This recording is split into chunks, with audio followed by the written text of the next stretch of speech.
어느 날 노 부부가 사망을 했습니다. 할아버지는 스스로 생을 마감했고 할머니는 곱게 옷을 차려입으셨는데 목을 졸린 흔적이 있었습니다. 할머니 손이 묶여 있었는데 죽이려고 손목을 묶으면 제압하기 위해서 꽉 묶잖아요. 근데 아프지 말라고 손수건을 대고 손목을 그 위에 묶었고요.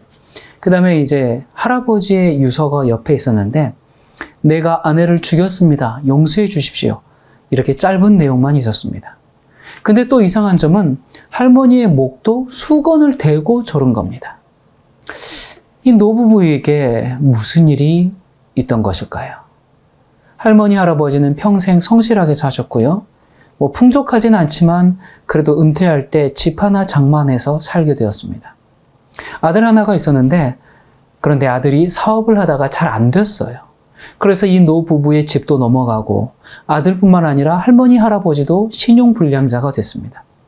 더 이상 아들을 도와줄 방법이 없으니까 할머니 앞으로 생명보험을 들어놓고 할아버지가 할머니를 죽이면 보험을 받을 수 있는 겁니다. 이 노부부가 마지막으로 아들에게 그렇게라도 해주고 싶었던 것이죠. 여보, 이제 우리는 살 만큼 살았으니 자식에게 뭐라도 도움을 주고 갑시다. 이 부모의 마음, 부모의 사랑이라는 것은 참 신비합니다. 모든 것을 해주고 싶은 그런 마음이죠. 그런데 안타깝게도 이건 살인이 아니라 촉탁살인이라고 해서 본인이 죽는 것을 동의 또는 사주한 것이거든요. 이런 경우는 보험금을 받을 수가 없어요. 그저 두 분은 자식을 사랑하는 마음만 남겨주고 떠났죠. 이 자녀를 향한 부모의 마음은 정말 신비합니다. 여자가 아내와 어머니로서 열심히 일하다가 몸이 아파서 누우면 남편 눈치가 보이고 자식 눈치가 보입니다. 왜 그럴까요? 내가 쓸모없는 사람이 되지 않았는가 그런 생각이 들어요. 또 처자식을 위해서 열심히 뛰던 아버지가 퇴직을 해서 이제 집에 있으면 처자식 눈치가 보입니다. 내가 쓸모없는 애비가 되지 않았나, 쓸모없는 남편이 되지 않았나 깊은 부담을 느끼죠. 부모가 자기가 낳아서 기른 자식 집에 가도 마음이 불편합니다. 그래서 어머니들이 자식들 집에 가서 가만히 계시지 않고 계속 뭘 하시죠? 뭘 합니까? 왜냐하면 그 쓸모없는 사람이 아니라는 걸 증명하기 위해서 그렇습니다. 그런데 자식은 부모 집에 가면 마음이 놓여요. 아무것도 안 합니다. 그냥 눕습니다. 들어 눕습니다. 이 시집간 딸이 시집살이가 힘들고 인생의 짐이 무거워지면 어디 생각합니까? 친정 생각하죠. 그리고 특별히 아이 낳을 때가 되면 친정 엄마한테서 돌봄을 받고 싶어 합니다. 그 산고의 고통을 친정 엄마 앞에서 그 짐을 내려놓고 싶은 것이죠. 죽음과도 같은 그 산고를 치를 때 온갖 투정을 엄마한테 하고 싶은 겁니다. 엄마가 날 낳아가지고 엄마 때문에 나 이 죽을 고생하는 거야. 이 말을 할 수 있는 대상은 세상에 한 사람밖에 없습니다. 그러면 엄마가 뭐라 그래요? 맞다, 맞다. 내가 널 낳아가지고 나 때문에 네가 이렇게 고생하는구나. 엄마 책임져. 자기 존재에 대해서 책임을 질 수 있는 사람. 그 사람은 자기의 생명을 탄생시킨 어머니밖에는 없습니다. 그래서 그 어머니 앞에 쉼이 있는 겁니다. 자기 존재의 부담을 내려놓으니까 삶이 가벼워지는 거죠. 그 짐을 내려놓을 수 있는 유일한 데가 거기밖에 없어요. 어머니 앞에 진정한 안식이 있는 겁니다. 제가 이렇게 앞에 나올 때 그냥 나오지 않죠. 머리도 빗고요. 넥타이도 다시 한번 여미고 그렇게 나옵니다. 만약에 이렇게 넥타이도 삐뚤어지고 머리도 좀 올라가 있고 그렇게 나오면 사람들이 무시하죠. 그런데 제가 저희 어머니 앞에 가면 제가 그런 거 신경 쓰겠습니까? 머리가 어떻게 됐든지 관심 안 가집니다. 옷에 대해서 관심이 없습니다. 어머니 앞에는 진정한 안식이 있는 거죠. 가끔 고향 집에 가면 그저 저에게 하시는 말씀이 얼마나 고단하니 자라, 쉬어라, 먹어라 이 세 마디밖에는 안 하십니다. 제 어머니 말씀대로 하면 저는 그 집에 가 있는 동안 온종일 먹고 자고 쉬고 해야 합니다. 근데 저한테만 그러는 게 아니에요.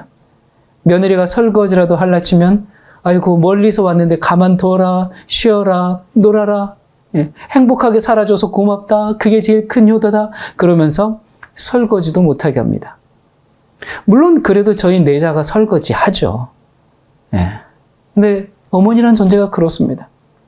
제가 고향에 가서 어머니랑 대화할 때면 제가 어렸을 때 얘기를 자주 반복하시거든요. 우리 어르신들 했던 얘기 또 하고 그 계속 반복하고 그러지 않습니까? 저희 어머니도 그래요. 제가 그 어머니의 레파토리를 다 외웠는데요. 항상 처음 듣는 것처럼 반응해드리죠. 네가 갓난 아기 때 살이 북슬북슬 찌고 얼굴이 동글동글하고 지금은 상상이 안 되지만 그래서 동네 사람들이 물건 같으면 훔쳐가고 싶다고 그랬다. 그런 말씀을 하시면서 우리 아들처럼 그렇게 예쁜 아이 본 적이 없다. 부모 눈에는 자기 자식이 제일 예쁘고 사랑스러운 것이겠죠. 그러면서 또 네가 자랄 때는 얼마나 조용히는 있는 듯 없는 듯 조용히 그냥 잘 자랐다. 제가 참 사고도 많이 쳤는데 그 다 잊어버리시고 그냥 좋은 것만 그렇게 기억에 남은 것이죠. 그런 어머니 앞에 진정으로 제 존재 부담, 제 인생의 짐을 내려놓는 겁니다. 제가 어때도 괜찮아요. 항상 좋은 것만 기억해 주시고 있는 그대로 저를 사랑하는 것입니다. 성경에 보면 수고하고 무거운 짐진 자들아 다 내게로 오라. 내가 너희를 쉬게 하리라. 이 말씀을 하실 수 있는 분은 하나님 한 분밖에 없습니다. 왜 그런가? 진정한 쉼은 우리가 어디 가서 누릴 수 있어요?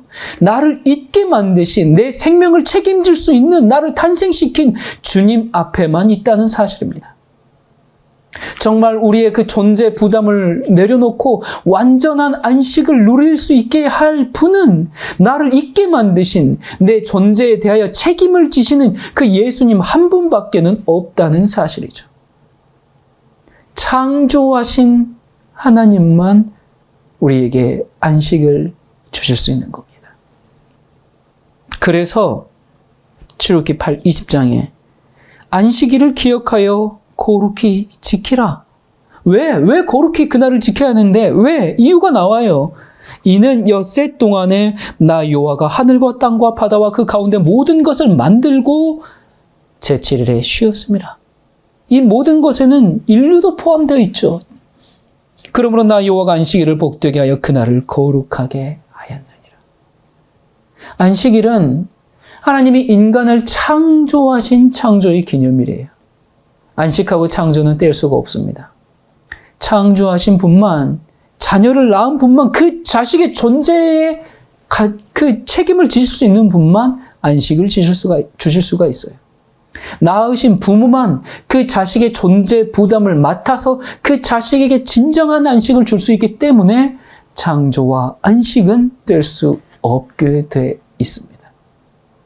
그래서 예수님이 안식일의 주인이라는 말씀이 바로 그 말씀입니다. 우리에게 안식을 주시는 예수님이 안식일의 주인이세요. 그분이 우리에게 뭐라고 말씀하셨어요? 다시 한번요. 수고하고 무거운 짐진 자들아 다 내게로 오라. 내가 너희를 쉬게 하리라. 그러므로 삶의 어려움에 지쳐있는 여러분, 인생의 짐이 무거워질 때, 자기 존재의 가치가 희미해질 때 내가 더 살아야 하나? 가족에게도 사회에서도 쓸모없는 인간처럼 느껴질 때, 더 이상 살고 싶지 않고 인생의 끈을 놓아버리고 싶은 절망이 휩싸일 때, 그 나의 있는 모습 그대로를 다 받아주시는 하나님 앞에 가면 우리는 안식을 얻게 됩니다. 우리는 살 소망을 얻게 됩니다. 나의 생명을 있게 만드신 하나님 안에서 진정한 안식과 쉼을 누릴 수 있는 겁니다. 내 존재의 의미와 가치를 하나님 안에서 발견함으로 진정한 안식을 경험할 수 있는 것이죠. 부모가 자식을 사랑하는 것은 자식이 가치 있기 때문이 아니라 사랑이 그를 가치 있게 한다는 것을 기억하시기 바랍니다. 그래서 세상에 제일 큰 비극이 뭔가? 말라기 4장에 나온 대로 부모의 마음이 또 자식의 마음이 서로에게 있지 않다는 겁니다.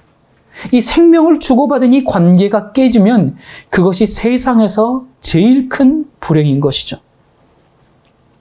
최근 통계에 의하면 지난 5년간 부모를 죽이고 검거된 사람이 300여 명이 훨씬 넘는다고 합니다. 지금이야 이런 끔찍한 일들도 일상이 돼버렸지만 전속 살해, 이 전속 살해라는 단어조차도 처음 등장하는 그런 때가 있었습니다. 그렇게 해서 사회를 정말 발칵 뒤집어 놓은 아주 놀라게 했던 일이 있었는데 그게 여러분도 기억하실 거예요. 1994년 제가 대학 시절 그것도 저와 나이가 비슷했던 한 청년의 사건이었는데 바로 박한상 사건이 이 전속 살해의 시작이었죠. 벌써 30여 년 전 일이네요. 당시 사건이 너무나 충격적이었기 때문에 백과사전에도 아주 자세하게 기록이 되어 있습니다. 제가 최근에 그 백과사전의 기록들을 다시 한번 읽어보면서요. 이 강남의 고급 주택에서 일어난 불길이었어요. 부모가 화재로 숨졌는데 그런데 시신을 보니까 칼로 40-50번이나 찔린 흔적이 있었습니다. 당시 한의사였던 아버지의 그 100억대 유산을 노리고 저지른 범행이었어요. 은행 터는 마음으로 부모를 턴 겁니다. 관계는 끊어지고 거래만 남았죠. 세상에 이르는 이 최대의 저주가 바로 이것이라는 사실입니다. 참 슬프게도 부자에게는 상속자는 있어도 자식은 없다라는 말이 있어요. 재벌들이 세상을 뜨면 그 외국에 나가 있던 자식들이 다 들어와서 울어서 눈이 뻘건 게 아니라 재산 때문에 눈이 뻘개집니다. 형제들끼리 서로 고소고발하고 법정까지 갑니다. 얼마나 우리가 그런 뉴스를 해서 많이 봅니까? 정말 슬픈 일이죠. 그러나 가난한 집 부모가 죽으면 자식들이 와서 눈이 퉁퉁 붓도록 웁니다. 우리 아버지, 우리 어머니 정말 고생만 하시고 입을 것 입지 못하고 먹을 것 제대로 먹지 못하고 우리 때문에 고생만 하시다가 통곡을 하면서 우는 것이죠. 이게 바로 관계입니다. 아마 저도 저희 어머니께서 돌아가시면 참 많이 울 것 같아요. 뭐라도 하나 해드린 게 없는데 어디 여행이라도 한번 보내드리지도 못했는데 한 번은 여행이라도 좀 보내드리려고 하면 그 자식이 어떻게 사는지 아니까 돈 아깝다고 안 가십니다. 왜 그런 돈을 쓰냐고 안 가십니다. 그리고 오히려 쓰레기 줍는 그 노인 일자리 다니시면서 그렇게 조금씩 모아서 꼬깃꼬깃 모아서 그거 자식에게 주는 그런 어머니. 살아생전에 잘해드려야 되는데 돌아가시고 늘 후회하는 법이죠. 엽기에서 우리는 이런 관계를 보게 됩니다. 사탄이 하나님 앞에서 주제넘게 뭐라 그럽니까? 하나님, 저 지구는 이제 손 떼십시오. 지구는 완전히 제 겁니다. 이젠 지구에 가봐야 하나님을 인정하는 사람 하나도 없습니다. 그러니까 포기하세요. 하나님 뭐라 그래요? 내 종 욥 보았니? 욥 같은 사람이 있는 한 너는 그렇게 말 못한다. 하나님 오해 마십시오. 욥이 이유 없이 하나님을 섬기는 줄 아십니까? 하나님이 재산도 많이 주고 자식도 잘 되게 하고 그러니까 욥이 얻어먹는 게 있으니까 하나님을 섬기는 거죠. 얻어먹는 게 없어 보십시오. 당신을 저주할 겁니다. 그럴 리가 없다. 욥은 그런 사람 아니다. 아이고 해보십시오. 그런가 안 그런가? 어떤 일이 일어나는지 아시죠? 그런데 욥이 하나님을 원망하지 않았어요. 심지어 부인도 당신 이러고도 하나님 믿어요? 하나님 욕하고 죽어버려요. 부부 사이도 깨졌습니다. 부부 사이도 하나님을 중심으로 살지 않으면 조건적인 사랑입니다. 아내가 병들고 남편이 실직하면 마음이 달라져요. 우리는 욥에게서 그런 냉정한 형식을 봅니다. 근데 욥이 끝까지 하나님을 부릅니다. 욥이 어떻게 그런 신앙을 가지고 있었을까요? 욥기에 보면 창세기보다도 더 많이 하나님의 창조에 대해서 나옵니다. 다른 말로 자기에게 생명을 주신 그 아버지, 욥이 하나님을 창조주 하나님으로 섬기고 있었던 것이죠. 그 아버지로 섬기고 살았던 겁니다. 생명을 주고받은 사이에서는 아무리 받는 것이 없다 할지라도, 거래가 없다 할지라도 그 관계가 끊어지지 않는 거죠. 여러분, 이 세상에 살면서 여러분이 맺고 있는 관계들 한번 보십시오. 이 세상의 여러 관계들은 주고받는 것이 있어야 유지가 됩니다. 그러나 주고받는 것이 없어도 유지되는 유일한 관계는 부모와 자식 관계입니다. 욥은 그렇게 하나님을 섬겼습니다. 하나님을 아버지로 모시고 있었어요. 그런데 사탄은 뭐라 그래요? 아닙니다. 욥이 하나님을 예배하는 건 거래가 있기 때문입니다. 하나님을 현금 자판기로 생각하고 그렇게 섬기는 겁니다. 하나님은 아니다. 욥과 나는 부모 자식 관계야. 관계인가 거래인가? 그것을 판명하는 것이 욥기의 내용입니다. 근데 거래가 다 끊어졌어요. 다 끊어졌는데도 욥은 끝까지 하나님을 아버지로 모셨습니다. 부모에 대한 그의 사랑을 변치 않았어요. 이것이 바로 진짜 자식이죠. 뭘 줄 때만 사랑하고 뭘 줄 때만 순종하고 그건 자식 아닙니다. 부모와 자식 그건 거래 관계가 아니에요. 관계는 거래가 없어도 유지되어야 합니다. 그게 진짜 관계입니다. 세상을 놀라게 했던 그 박한상의 비극에서 나타난 게 뭡니까? 부모를 부모로 본 게 아니라 거러채로 봤어요. 그래서 자기에게 돈을 잘 주고 그럴 때는 자식 흉내를 내다가 이 자식이 외국에서 유학하면서 돈을 허랑방탕하게 쓰고 막 그러니까 그래서 부모가 이게 안 되겠다 싶어서 돈을 딱 끊었거든요. 그러니까 부모 자식의 관계는 끊어져 버리고 거래를 위해서 칼을 들고 나타난 겁니다. 세상에 이르는 이 최대의 저주가 바로 관계는 끊어지고 거래만 남는 거예요. 그런데 거래가 끊어져도 하나님에 대한 사랑을 표현하는 것을 예배라고 합니다. 이것이 욥기가 쓰여졌던 이유입니다. 그래서 인류 역사 끝에 살고 있는 마지막 백성들에게 하나님께서 한 가지를 요청하세요. 뭘 요청하시는가? 계시록 14장 7절. 그가 큰 음성으로 가로되 하나님을 두려워하며 그에게 영광을 돌리라. 이는 그의 심판하실 시간이 이르렀음이니 하늘과 땅과 바다와 물들의 근원을 만드신 이를 경배하라 하더라. 어떤 분을 경배하라 그래요? 하늘과 땅과 바다와 물들의 근원을 만드신 분, 한마디로 뭐예요? 창조주를 경배하라. 나를 존재하게 만드신 분을 경배하라는 겁니다. 다시 말하면 하나님과 생명을 주고받은 사이에 그 관계를 수립하라는 겁니다. 그래서 이 창조주 하나님께 거래가 없어도 예배를 드리라는 겁니다. 네가 받는 것이 없어도 그분께 순종하라는 겁니다. 그게 마지막 테스트거든요. 그런데 사탄은 이 관계를 끊으려는 겁니다. 그래서 계시록 13장에 보면 사탄이 누구든지 하나님께 예배하려고 하는 사람은 뭘 못하게 한다? 사고 팔고 매매를 못하게 한다 그랬어요. 이거 뭘 끊는 거예요? 거래를 끊어버리는 거죠. 그러나 이런 거래 관계가 끊어져도 하나님을 사랑할 것인가? 말 것인가? 그게 짐승의표 환란입니다. 그때 진짜 자식인지 아닌지 드러나는 거죠. 그렇게 거래가 끊어졌는데도 하나님께 예배하면 목숨이 끊어진 걸 알면서도 짐승의 표를 받지 않고 그런 사람에겐 하나님께서 결국 뭘 주시겠어요? 영생을 주십니다. 이런 사람에게 얘는 내 자식이야. 그렇게 하나님께서 인을 치는 겁니다. 그런데 딱 거래가 끊어졌다고.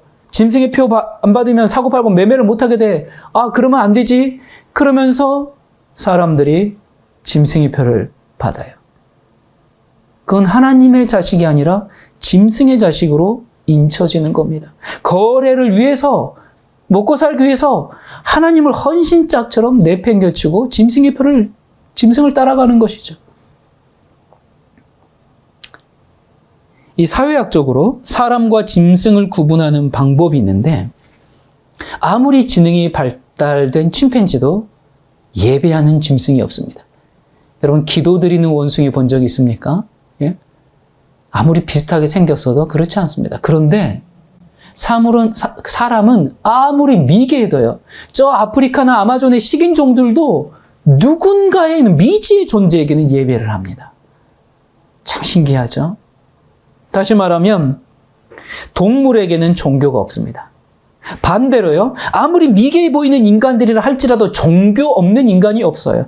그래서 예배가 사람과 짐승을 나누는 사회학적 기준이 됩니다. 예배하는 사람이 진정한 인간이에요. 우리가 사는 이 세상은 마지막 시대입니다. 예수 그리스도께서 곧 재림하시는 그런 역사적 순간에 우리는 살고 있어요. 주님 다시 오실 날이 가까이 이르면 사탄은 욥에게 했던 똑같은 시험을 다시 할 겁니다. 그게 짐승의 표환란입니다. 하나님은 우주 갑부시거든요. 우주 재벌이세요. 그런데 영생과 하늘은 누구에게 상속합니까? 진짜 자식에게만 그냥 상속하시는 겁니다.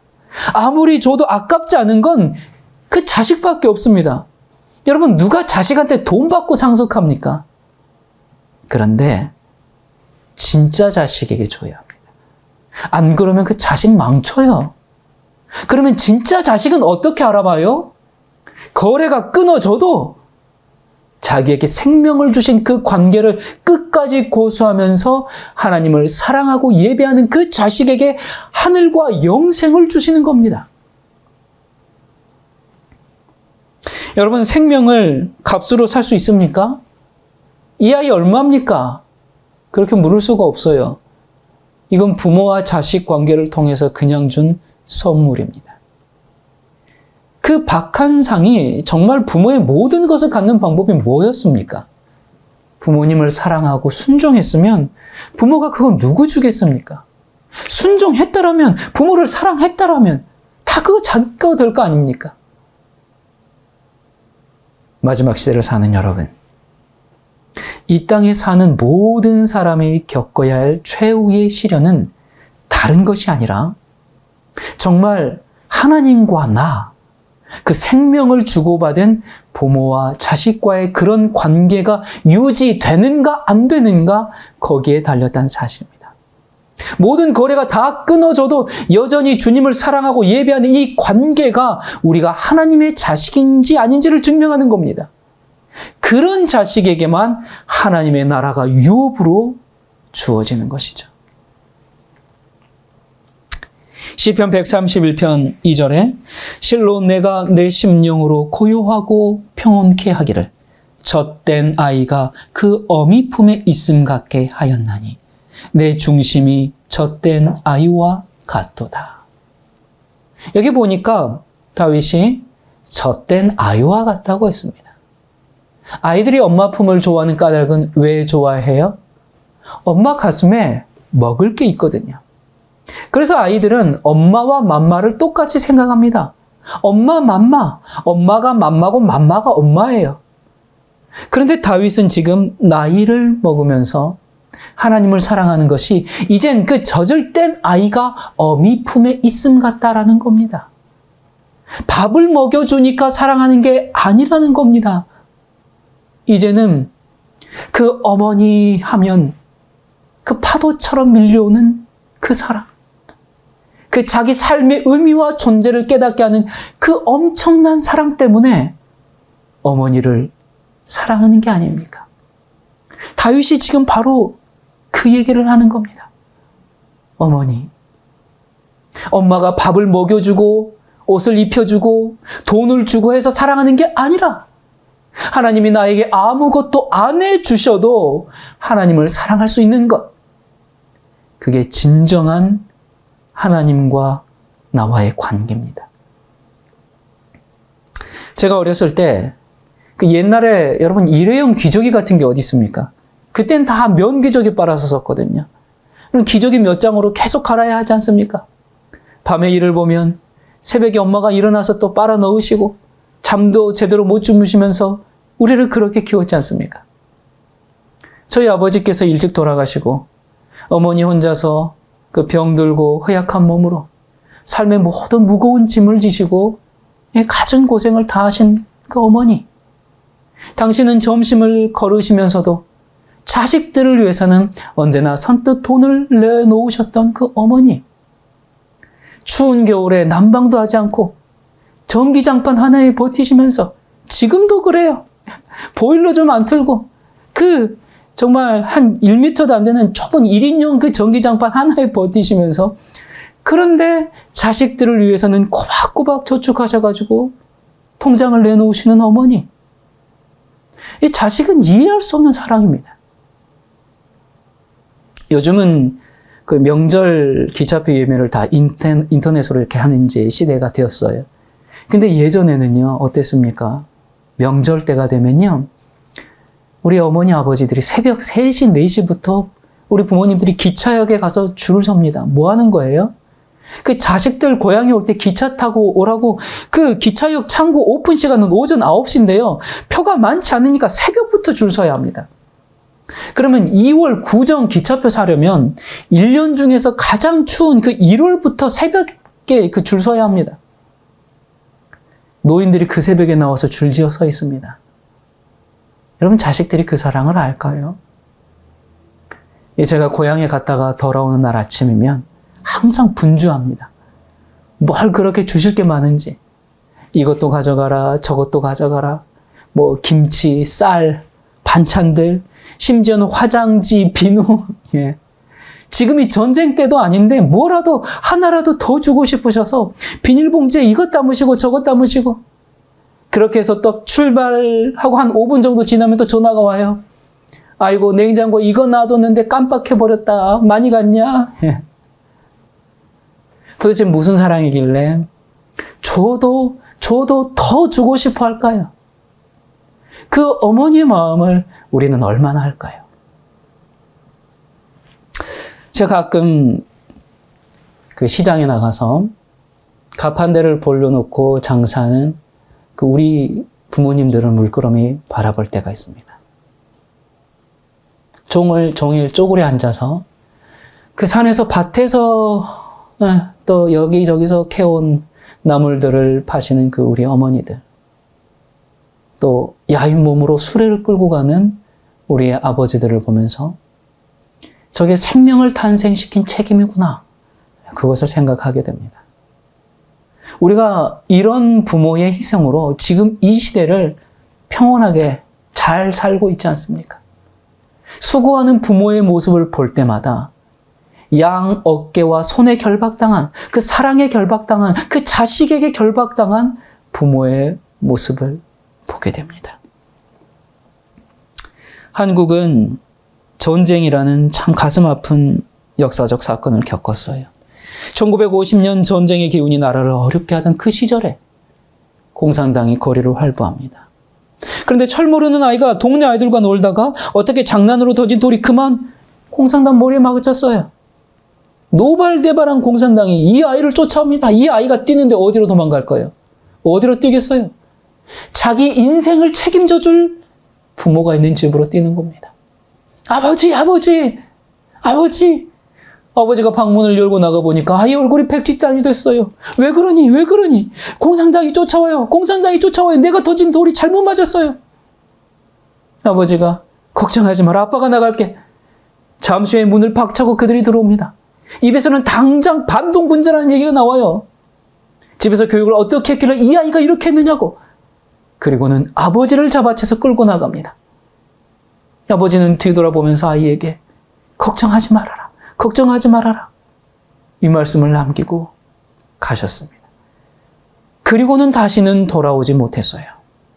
그게 마지막 길이었습니다.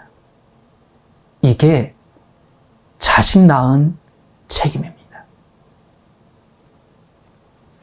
인간이 저지른 잘못 때문에 대신 책임지러 오신 예수 그리스도입니다. 예수님께서 마지막 십자가에 달리실 때 그 당한 고통이 이 땅에 생명을 탄생시킨 책임을 지신 겁니다. 여러분, 자식이 학교에서 사고를 치면 부모를 부르죠. 부모님들이 학교에 가가지고 선생님 앞에서 죄송합니다. 잘못했습니다. 그 자식 잘못한 것을 누가 빕니까? 부모가 비는 겁니다. 최근에 한 의대생이 여친을 살해했습니다. 여자친구를 살해했어요. 선고 공판에 어머니가 대신 용서를 구했습니다. 이게 자식 낳은 책임입니다. 예수님이 돌아가실 때 옷 벗겨져서 돌아가셨습니다. 굳이 그렇게까지 해야 했나? 근데 옷 벗겨져서 돌아가셨어요. 인간이 처음 죄 지었을 때 뭐가 벗겨졌어요? 옷이 벗겨졌습니다. 죄 짓는 것은 제일 큰 수치예요. 하나님이 당신이 만든 그 자식 때문에 망신당하고 돌아가셨습니다. 자식 잘못하면 부모가 망신당합니다. 하나님이 인간 때문에 온 우주 앞에서 망신당하셨습니다. 예수님 돌아가실 때 가시관이 이마를 찢었어요. 그 가시가 왜 났습니까? 인간이 죄를 지은 다음에 가시와 엉겅퀴가 나기 시작했어요. 자식이 잘못하면 부모의 이마가 찢어지고 골이 쑤시는 정말 고통을 당합니다. 예수님이 겟세마네에서 기도드리실 때 얼마나 애를 쓰시는지 땀이 땅에 떨어질 때 핏방울이 되어서 떨어졌다 그랬어요. 모세혈관이 다 터져서 그 땀과 함께 피가 흘렸습니다. 예수님께서 십자가에 달려 돌아가실 때 어디 터져서 돌아가셨습니까? 가슴이 터져서 돌아가셨어요. 자식 잘못하면 가슴 터집니다. 속 터집니다. 그 심장이 파열됩니다. 인간을 이 땅에 탄생시킨 엄청난 책임을 당신이 지시고 돌아가신 겁니다. 그렇기 때문에 비로소 우리가 십자가에 우리의 모든 인생의 짐을 내려놓을 때, 거기에 나의 모든 허물을 다 내려놓을 때, 나의 모든 것을 거기에 내려놓을 때 진정한 안식과 휴식과 평화와 용서를 경험할 수 있는 겁니다. 왜 그래요? 나를 이 땅에 있게 하신 그 책임을 십자가로 다 지셨기 때문에 그렇습니다. 그래서 십자가에 우리의 진정한 안식이 있는 거죠. 진정한 평화가 있는 겁니다. 거기에 진정한 용서가 있고 진정한 치료가 있는 겁니다. 부모를 칼로 40-50번 찔러 죽게 한 그 박한상의 재판 때 판사가 그에게 사형을 언도하며 이렇게 얘기를 했습니다. 박한상, 너는 인간을 부끄럽게 만든 폐륜한 자식이다. 네가 죽인 내 어머니 말고는 너의 죄를 용서할 사람이 없을 것이다.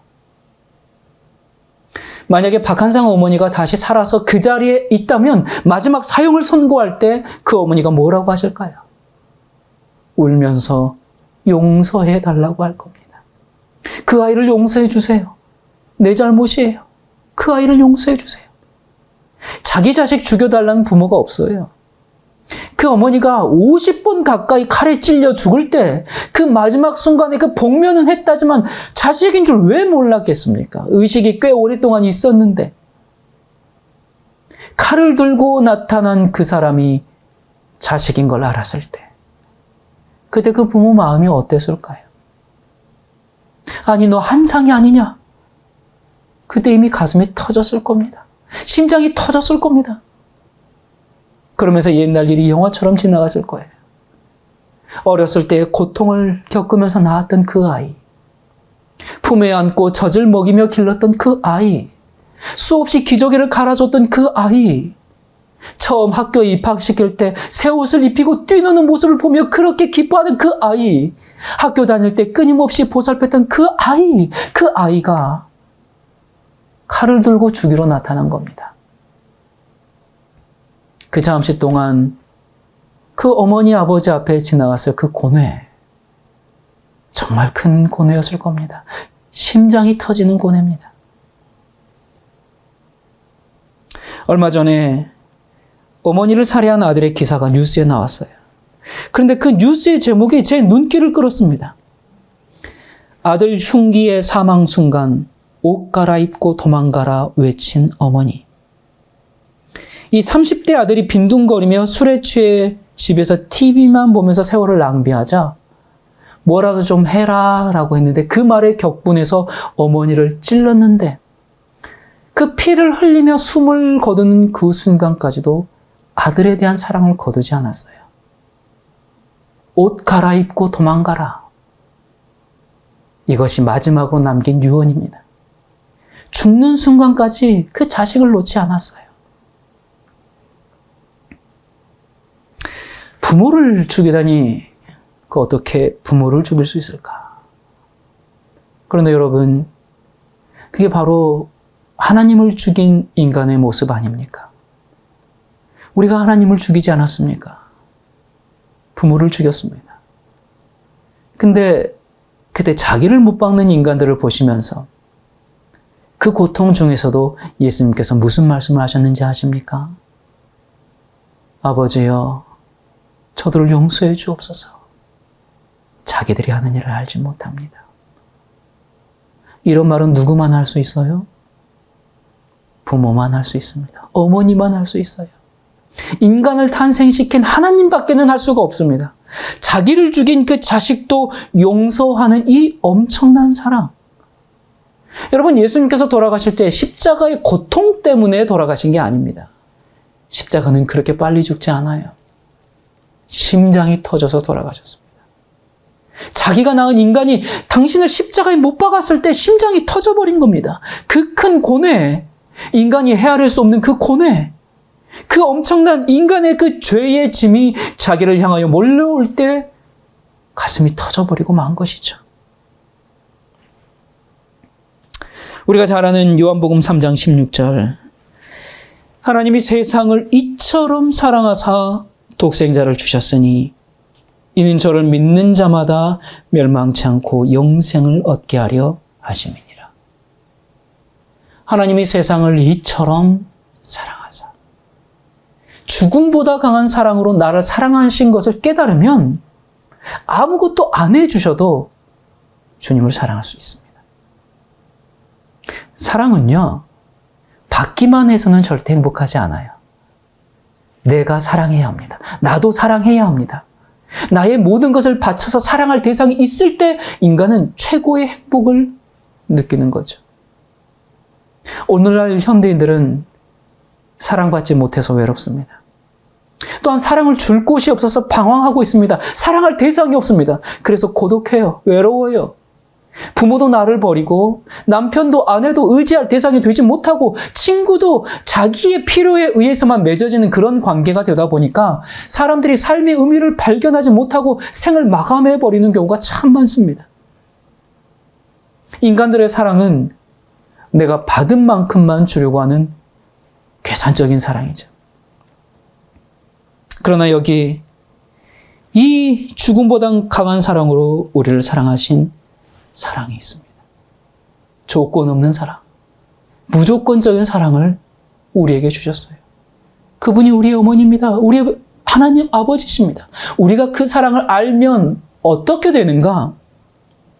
하박국 3장 17절에 비록 무화과 나무가 무성치 못하며 포도나무에 열매가 없으며 감람나무에 소출이 없으며 밭에 식물이 없으며 우리의 양이 없으며 외양간에 소가 없을지라도 나는 여호와를 인하여 즐거워하며 나의 구원의 하나님을 인하여 기뻐하리로다. 바로 이것이 우리가 들을 수 있는 최고의 예배예요. 인간이 도달할 수 있는 최고의 행복입니다. 왜요?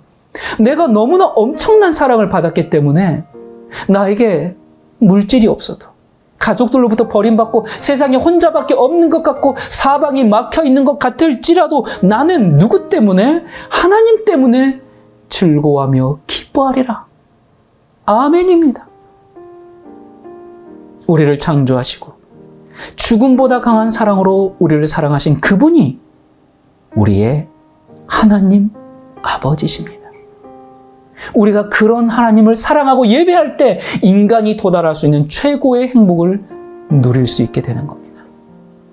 이 하나님 아버지, 이 행복을 반드시 찾게 되기를 간절히 바랍니다.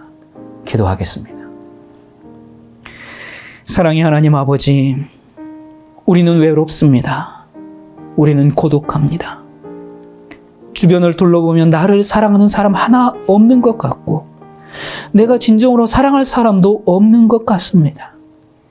평생 그렇게 살아왔습니다. 그러나 주님, 이제 예수님을 찾았습니다. 그 사랑을 알았습니다. 주님의 그 사랑이 내 상처와 아픔을 넉넉히 치유해 주실 것을 믿습니다. 우리를 주님의 사랑으로 새롭게 하시고 하나님을 사랑하고 이웃을 사랑하며 최고의 행복을 누리게 해 주시옵소서. 사랑이신 예수 그리스도 이름으로 간절히 기도드립니다. 아멘.